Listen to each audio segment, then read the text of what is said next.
తొలి ఓటు చోరీ అదే. ప్రధాని ఇందిరాగాంధీ ఉన్నప్పుడు ఆమె ఎన్నికల కోర్టు రద్దు చేస్తే తనకు తాను ఆమె చట్టపరమైన రక్షణ కల్పించుకున్నారు. అది రెండో ఓటు చోరీ. ఎమర్జెన్సీ లాంటివి వచ్చాయి అందుకే కదండి. ఎంతమంది మీరు ఒక్కసారి 60s 50sలో పుట్టిన వాళ్ళు ఇప్పుడు ఎవరైతే సీనియర్ సిటిజన్లు ఉన్నారో వాళ్ళని ఒక్కసారి కదిలించండి. 70sలో ఎటువంటి దారుణం జరిగిందో. నిజంగా ఒక జనరేషను భారతదేశం కోల్పోయింది, ఒక జనరేషన్ నష్టపోయింది కూడా. అది రెండో ఓటు చోరీ. భారతీయ పౌరురాలు కాకముందే సోనియా గాంధీ ఓటర్గా నమోదు అవ్వడం మూడో ఓటు చోరీ. అంతే కదా. ఆవిడ ఇటలీ దేశస్తురాలను కూడా అందరూ చెప్తుంటారు. మరి మేబీ ప్రధాని భారీగా, మాజీ దివంగత ప్రధాని రాహుల్ గాంధీ గారి భారీగా లేదా ఇందిరాగాంధీ గారి కోడలుగా వస్తే రావచ్చు కాక, కానీ ఒక సిస్టమ్ ఉంటుందిగా. పౌరసత్వము ఇన్నేళ్ళు అయిన తర్వాత ఆ పౌరసత్వం వచ్చి అప్పుడు ఆమెకి ఇవ్వడమో ఏదో ఉంటుంది కదా ఒక సిస్టమ్.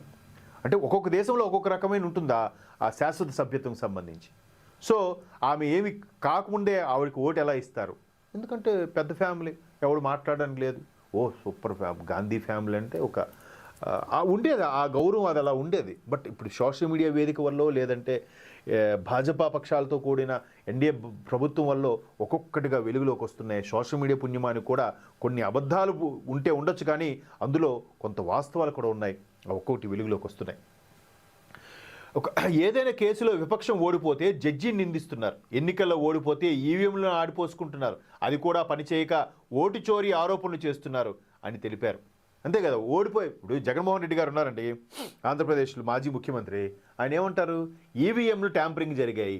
దీని మీద ముంబైకి సంబంధించిన ఒక న్యూస్ పేపర్ కూడా సర్వే చేసి ఇచ్చిందంట. దాన్ని వాళ్ళ ఛానల్లోనూ వాళ్ళ పత్రికల్లోనూ పెద్ద హెడ్లైన్స్ వేసుకున్నారు. మరి 2019లో మీరు గెలిచినప్పుడు ఈవీఎంలు సక్రమంగా పనిచేశాయా? 2024లో ఓడిపోయాయి కాబట్టి ఈవీఎంలు మంచివి కాదా? తప్పు కదా. ఒకటే స్టాండ్ కదా.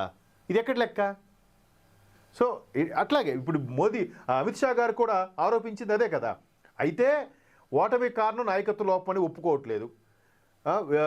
ఎలా చెప్తున్నారు? ఒకసారి ఇక్కడ చూడండి. ఓడిపోతే ఈవీఎంలు అని ఆడిపోసుకుంటున్నారు. ఈవీఎంలు పనిచేయట్లేదట.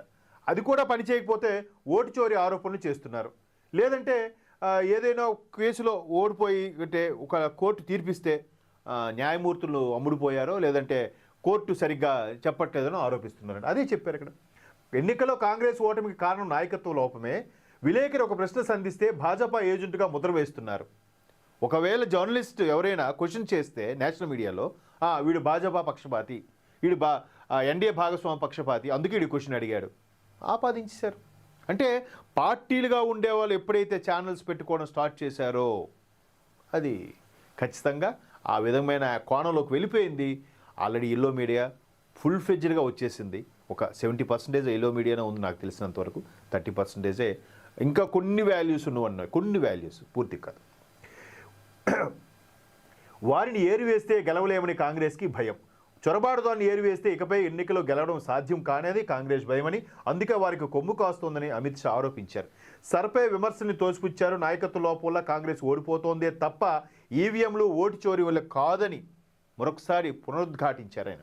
అంటే ఈవీఎంలు లేకపోతే కోర్టులో కేసులు తప్పుడు తీర్పులు ఇస్తున్నాయి, లేదంటే భాజపా బెదిరిస్తోంది, ఇలాంటి రకరకాల రీజన్లు చెప్పి తప్పించుకుంటున్నా తప్ప సరైన నాయకుడు అనేవాడు సరైనవాడు ఉంటే నడిపించేవాడు ఉండాలి అనేదే ఇక్కడ అమిత్ షా గారి యొక్క ఉద్దేశం. మొత్తం మీద అమిత్ షా గారు చాలా చాలా అద్భుతంగా గంటన్నర సేపు నిజంగా పార్లమెంట్లో అయితే హర్షధ్వానాలు వ్యక్తం చేశారు చాలామంది.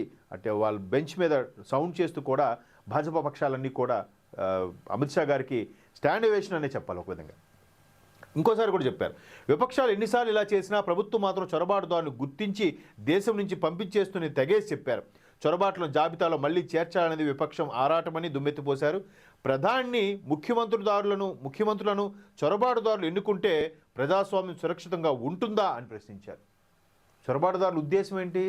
వెళ్ళిపోయి మనకు సిటిజన్షిప్ వచ్చేసి నేను ఇండియన్నే అని చెప్పి చలామణి అయిపోయి కొన్నాళ్ళకి వాడు ఒక సంతానం ప్రొడ్యూస్ చేసేసి ఓటర్లో సగం 80% వాళ్ళు అయిపోతే వాళ్ళ ప్రభుత్వం వస్తుంది. కాన్సెప్టే అది కదా. మళ్ళా పాత ఔరంగజేబు, నవాబులు, టిప్పు సుల్తాన్ లాంటి ప్రభుత్వాలే వస్తాయి. అందుకు అవి వాటి కోసం ఇక్కడ చెక్ పెడుతున్నారు. నెహ్రూ ప్రధానమంత్రిగా ఉన్నప్పుడు 52లోను 57లోను 61లోను సర్ను చేపట్టారని గుర్తు చేశారు. ఆయన కూడా స్టార్ట్ చేశారట ప్రధానమంత్రి నెహ్రూ గారు ప్రధానమంత్రిగా ఉన్నప్పుడు. ప్రభుత్వ ప్రతిష్టను దెబ్బతీస్తున్నామని భావిస్తున్న విపక్షాలు నిజానికి భారతదేశ ప్రజాస్వామ్య వ్యవస్థకు భంగం కలిగిస్తున్నాయని చెప్పారు. ఈవీఎంలను 89లో రాజీవ్ గాంధీ తెచ్చారని, వాటిని తొలిసారిగా 2004లో వాడినప్పుడు ఆ తర్వాత 2009లో కూడా కాంగ్రెసే గెలిచిందని గుర్తు చేశారు. చూశారు మరి సేమ్ జగన్మోహన్ రెడ్డి గారు ఇదే ఆరోపణ. అందుకే కదా మొదట్లో కాంగ్రెస్కి దాని తల్లి కాంగ్రెస్, జగన్మోహన్ రెడ్డి గారిని పిల్ల కాంగ్రెస్ అనేవారు. మరి ఇదే జగన్మోహన్ రెడ్డి గారు 19లో గెలిచినప్పుడు ఈవీఎంలు పర్ఫెక్ట్ అంట, ఇప్పుడు ఈవీఎంలు ట్యాంపరింగ్ అంట. మరి వీళ్ళు రాజీవ్ గాంధీ గారు తీసుకొచ్చి, నిజంగా రాజీవ్ గాంధీ గారు చాలా టెక్నాలజీస్ భారతదేశానికి తీసుకొచ్చారు. పివి నరసింహరావు గారు కొన్ని వందల చేంజెస్ తీసుకొచ్చారు. అంటే అన్ని రకాలుగా ఆర్థిక సంస్కరణలు అయితేనేమి, ఇంకా మరి అద్భుతం పివి నరసింహరావు గారు. బట్ ఆయన ఎక్కడ గుర్తించింది ప్రభుత్వం? అవన్నీ పక్కన పెడితే ఇక్కడ రాజీవ్ గాంధీ తీసుకొచ్చిన ఈవీఎంలు 2004లో 2009లో కాంగ్రెస్ ప్రభుత్వమే కదా వచ్చింది. 14 నుంచి కదా మరలా ఎన్డీఏ భాగస్వామ్య పక్షాలతో ప్రభుత్వం వచ్చింది. మరి అదెందుకు మర్చిపోతున్నారు?